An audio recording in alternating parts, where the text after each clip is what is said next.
or more. I don't know. So it could go either way. So that's our best, right? Yeah. That's nice. Yeah. So I'm going to switch it around a little. I'm going to put on my fun hat. The fun hat. Fun hog hat. Yes. This is a company from out in Whistler. My cousin lives out there and she sent it for my, he was 9. Oh. I'm adopting it. I think it's okay, cool. That's cute. Very cute. So the fun hog hat symbolizes being funny. So I'm gonna you try to be funny, I'll try to be funny. We'll see how it goes. We'll do our best. So my second part is for you to tell me, are there any lies that your mother told you either, as a child, in now, current day? Have you got any good ones? Well, so yes, I do have some good ones. Are there any? Well, I think, I've talked about this. I feel like my entire life has been laid on a bed of lies. They're white lies. My mom calls them white lies. They're meant to not hurt anybody or avoid, avoid conflict or, protect ourselves from, I don't know, whatever. But yeah, lies. So the childhood, the adolescent, the early adulthood, or current day lies. So it's quite an assortment of lies I can choose from. But I'm going to go with the most epic generational lie. I'll try to convey this. I like epic. The epic lie. The lie that really is both shameful for me to admit to, but it's just an anecdote that I have to share with people. And I actually have an illustration of the slide. It's a physical thing, and it's right behind me. Okay. Beautiful. Beautiful painting of what I thought was my great-grandmother for a good span of well over a decade. So this generational lie was a lie that started with my grandmother, was passed down to my mother to be told to me.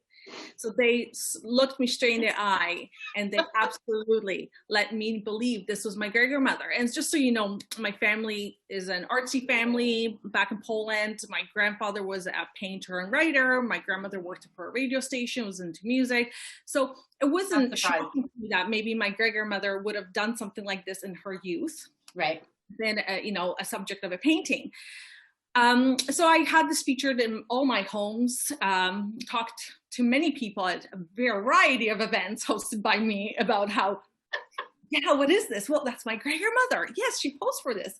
If you would have that wild one. Really? I'm certainly.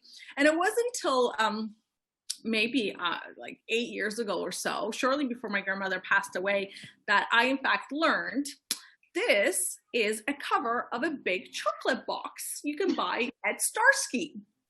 My grandmother, who's a wonderful woman, very colorful, one day went to Starsky, got herself a box of chocolates, fell in love with the cover of this box, cut it out, put it in a frame, stuck it on her wall, and called it art.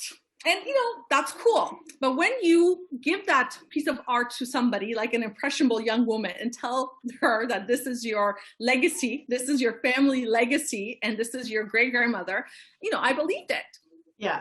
My mom went right along with it. And it wasn't, I'm not even sure how it is that they finally fessed up, because maybe I was actually telling yet another stranger about my grandmother. Maybe we should start saying something. At one point, bought a box of chocolates with a similar cover from Starsky. They finally let me know that this is in fact just a box of chocolates. What was your reaction? I was really upset. Yeah. Genuinely, I was upset. I was, it wasn't it's funny, guys. It was more, you betrayed me. I feel like a fool. Yeah. You betrayed me. I cannot believe it went on for years. I feel like I had to call a lot of people, apologize. It was remember that night you're at my place? We still have it in the house. And the reason we still have it in the house, because it is now a family joke. And Sean will often reference it. And I'm very, very proud of this. I actually would love one day to receive this box of chocolates. And I will frame it and pass it on to Delilah. And she will have the generational. So thank you to the graphic designer who came up with this. And so that's my big generational lie. That's quite comical, but it really did hurt me. It felt like a betrayal of a sort. Yeah. I mean, if you look at it from one end, it's like you were inspired to think that you had this great grandmother, Great grandmother, yes, who who was I like, knew, when I grew up with. Like yeah, she passed away in 1998, so like there's a you knew her. resemblance to it too. So Yeah, yeah, no, it was hurtful. So, but it was yeah, fun because yeah, you know, if you know my grandmother, she was a very colorful person. That is absolutely something she would do to a right. stranger, perhaps not her, you know, one and only granddaughter, but that's okay. Yeah. So she gave, yeah, there's no apologies with that woman. So I, Yeah, you know, love that about her. I just didn't think I'd be the victim